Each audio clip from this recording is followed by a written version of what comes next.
Hey everyone, welcome back to Make Others Successful, a podcast where we share insights, stories, and strategies about how to build a better workplace. I'm joined by both Matt and Mike today. My name's Mitch, by the way. Today, our topic is all about our point of view, how we look at it as we help align your people and streamline your business. And we've gone through lots of different things like we help you communicate, collaborate, automate, things like that. But we felt like this core, align your people and streamline your business, was really important. Is there any context we want to give around that phrase, those phrases, before we go into kind of our individual kind of principles? We're not about the technology exclusively. We're not about just going and saying, we check the box, you have a new system, great, wonderful. Yeah. We want to see transformation in your business. And that transformation for us is all about having the people in your organization more rowing together, right? Through the tools that we enable businesses to use and streamlining how the business is done. So trying to make it so that it's easier to do the things you're already doing and make that less of a burden so you can focus on more things. For most humans that are interacting on a daily basis using technology, most of the time you're going to want to figure out how to use that to enable what they're trying to do instead of as a means to an end of costs. How many customers we've done custom engagements, custom software development projects that have transformed businesses, tremendously. Even they were using technology in the past, but it was so old, so outdated, so like they never invested it. And we transformed them both in a one-time project, but then also in recurring, like, hey, every year you should be up, like you spent lots of money and you lost a lot of money by never changing, like Right. just be sticking the same way forever and ever. Even though your business changed, you just stuck with the same old thing and tried to make it work. Right. Because you felt trapped because you didn't have a way. And even now today, we're doing that even more, as Mike was talking about, with citizen developers and enabling customers to even have more input into what's happening and enable more change that happens more readily for those customers. So if there's anything you can count on, it's that your competitors are probably already doing it. Well, so yeah, That's one thing. And then the other thing, I'll remind everybody, don't get trapped in the sunk cost prison. Yeah, we've talked about that one before. yeah. And it's not just Excel. Like you're speaking. Right, no, it's not just Excel. It's like that customer I was talking about. They spent years, 10, 20 years on the same platform. And it, changed a little bit here, a little bit, but largely the same over and over and over and over and over again. Right. Yeah. So technology, I feel like when we talk about this, it can often feel like overwhelming, like you need to be on the latest and greatest. That's not entirely what's being said. It's more not. about finding the appropriate part of the gradient that you need to choose to take technology, put it alongside your people and help them do their job. I have a really good way to talk about this, which is to say it's not about the technology. If your Windows 95 is working for you and it's doing what your business needs, stick on it. That's great, no problem. But you should be talking about that Windows 95 installation at least like every 6 months, every year. Right. Is it still the right thing? Right. Is there something else? Shout out to anybody out there who's still using Windows 95. We'd be happy to help you. Yeah. All right. So technology should enable the people.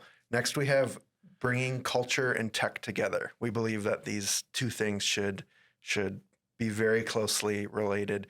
It's sort of similar to like the streamline work. Like all of these are similar in nature, but I think come from a different frame of reference. So bringing culture and tech together, we say we understand that technology isn't just about software and hardware. It's about people. Microsoft 365, this is our sales page, you guys, okay? Microsoft 365 does an exceptional job at bridging the gap between technology and culture. It's a tool that empowers your employees and enhances your workplace. So taking the salesness out of that, let's talk about how close like that tech should be as a part of your culture. We've been talking about it as an enabler to your job, but like how should it be central to a person and like a company and its culture? So if you look at technology as an enabler, you naturally have to start to incorporate it in your culture. Yeah. Because if you're going to start talking to your employees about how can we do this better, like if you're saying, hey, we're going to talk about like how to improve this, technology is one of the primary ways you might do that. Well, right? When you define a culture, you're literally talking about something that's like a central thing that the entirety of your organization is kind of focused on, right? They all understand it. They know it. They're maybe aiming for that thing, right? And so culture is very much the way you might do something, right? So you figure out how to use technology to define the way that something gets done. That's cultural in your business, right? And so the more you do that, the more that you're building your culture and supporting it with technology, right? And once you do that, the beauty of something like that is you create those standards, you create that culture, you create that way. It becomes embedded in the tools and how you use them. It's less reliant on the people, so it's much easier to add people and say, look, this is our way, right? We have this documentation, or we have this tool that we use to do this, and here's how, right? And they plug into it. They're not inventing a new way to go about the same old process again, right?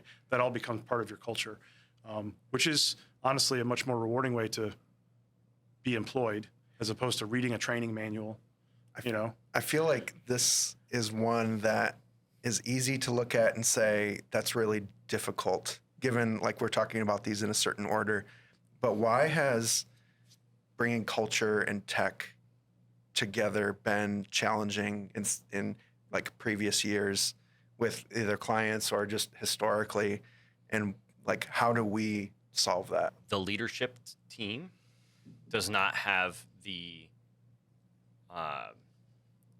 does not feel empowered, I'll say it that way. Okay. To dictate isn't the right word, set the culture related to that.